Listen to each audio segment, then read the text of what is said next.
আমি এই ১ম বারের মতন আলু দিয়ে এত সুন্দর একটা পারফেক্ট আলুর দম বানাবো আগে কখনো ভাবি নাই। আর এটা খাইতে এতটা মজা হবে আগে জানতাম না। তো ১ম এ আমি আলুগুলোকে সেদ্ধ করে ছুলে নিয়েছি। তারপর একটা কড়াইতে পরিমাণ মতন তেল দিয়ে তার মধ্যে আলুগুলাকে ভেজে নিয়েছি হালকা করে।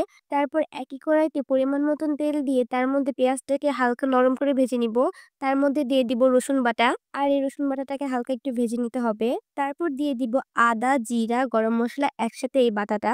এখন এটাকে হালকা করে ভেজে এর মধ্যে অল্প পরিমাণ পানি দিয়ে দিব। না হলে মসলাটা পুড়ে যাবে। তারপর দিয়ে দিব হলুদের গুঁড়া, শুকনা মরিচের গুঁড়া। তারপর আবার একটু মিক্সড করে নিব। এখন স্বাদ মতন লবণ দিয়ে এটাকে আরেকটু ভেজে নিব। তারপর এটার মধ্যে পানি দিয়ে দিব মসলাটা কষানোর জন্য।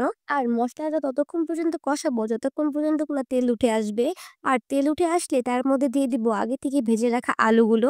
তারপর আলুগুলোকে মসলার সাথে কিছুক্ষণ কষিয়ে নেওয়ার পর তার মধ্যে পরিমাণ মতন পানি দিয়ে দিব। পানি দিয়ে ভালো মতো নেড়েচেড়ে মিশিয়ে বলক উঠিয়ে নিব। তারপরে দিয়ে দিব অল্প পরিমাণ জিরার গুঁড়া।